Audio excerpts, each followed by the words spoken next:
सम्मोहन विद्या सीखने वाले साधकों के मन में नई नई जिज्ञासाओं का जन्म होता है। मन में कई प्रकार की शंकाएं उत्पन्न होती हैं, तरह तरह के ख्याल आते हैं। कई ऐसे प्रश्न जिनका सही जवाब ना मिलने के कारण समय समय पर उन्हें कुछ परेशानियां भी आती हैं।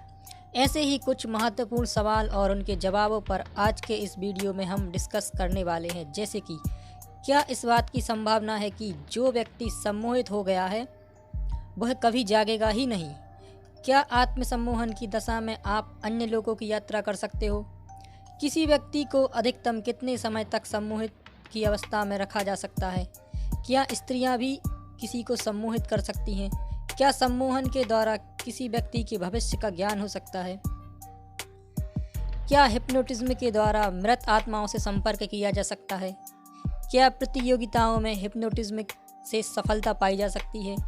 हिप्नोटाइज का तंत्र से क्या संबंध है? क्या व्यक्ति को सम्मोहित कर शल्य चिकित्सा की जा सकती है? क्या सम्मोहन द्वारा रोगों का उपचार संभव है? इत्यादि। तो आइए इन्हें विस्तार से समझते हैं। पहला, क्या इस बात की संभावना है कि सम्मोहित किया गया व्यक्ति फिर कभी जागेगा ही नहीं? हिप्नोटाइज करने वाले नए साधकों के मन में ये सवाल जरूर आता है कि मैंने जिसको सम्मोहित किया है कहीं वो कभी होश में ना आया तो क्या होगा। कुछ साधक तो इस कारण डर कर सहम भी जाते हैं। तो इसमें डरने की कोई बात नहीं है। जिस प्रकार रात में सोए हुए व्यक्ति का सुबह जागना निश्चित है, उसी प्रकार सम्मोहित हुए व्यक्ति की चेतना वापस आते ही जाग जाना निश्चित है। दूसरा, क्या आत्मसम्मोहन की स्थिति में आप अन्य लोगों की यात्रा कर सकते हैं? यह सत्य है कि आत्मसम्मोहन के द्वारा आप अपने परिचित को देख सकते हो और अपनी इच्छा अनुसार किसी विशेष स्थान का दृश्य भी देख सकते हो, पर पृथ्वी लोक के अलावा अन्य लोकों में जाना असंभव है। कारण यह है कि आज का मानव इतना दुर्बल हो चुका है कि पृथ्वी की गुरुत्वाकर्षण शक्ति को लांघ पाना उसके लिए असंभव है। हालांकि प्राचीन ऋषि मुनियों ने सिद्धि द्वारा इस पर विजय प्राप्त कर ली थी, परंतु वे इस विषय पर हमेशा मौन रहे थे। तीसरा, किसी व्यक्ति को अधिक से अधिक कितने समय तक सम्मोहित अवस्था में रखा जा सकता है? आप अधिक से अधिक 1 घंटे तक किसी को सम्मोहित अवस्था में रख सकते हैं।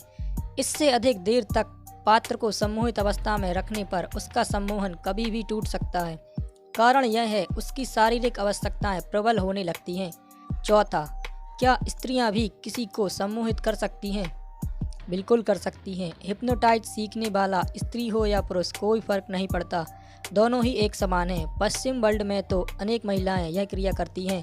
प्रसव के समय गर्भवती महिला को सम्मोहित कर उसकी प्रसव पीड़ा कम करा दिया करती हैं।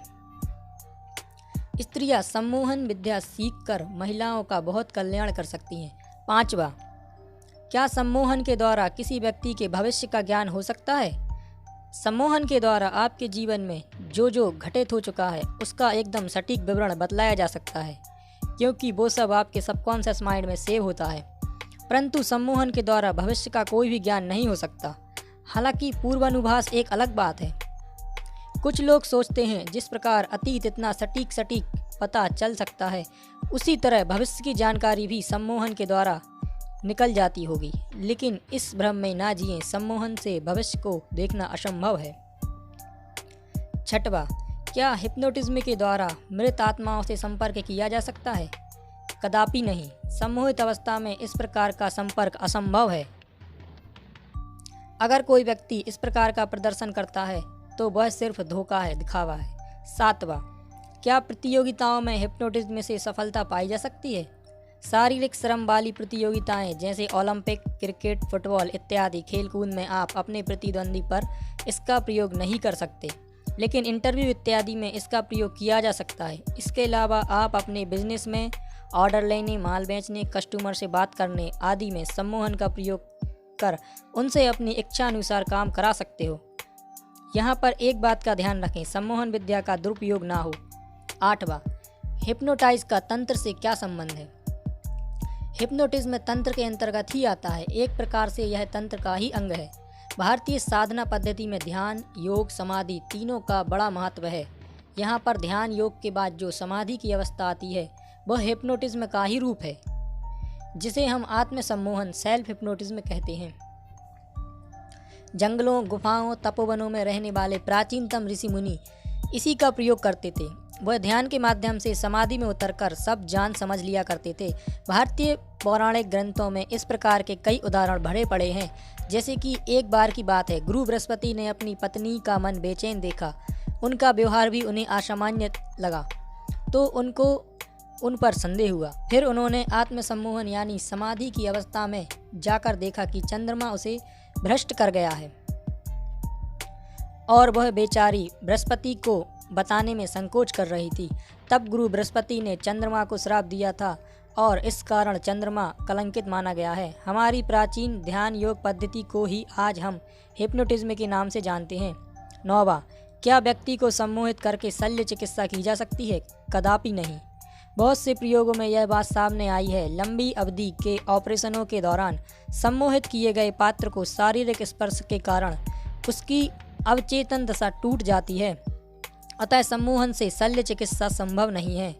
हाँ, अगर छोटा मोटा चीरा लगाना हो या अधिक से अधिक आधा मिनट का कार्य हो तो सम्मोहन का सहारा ले सकते हैं।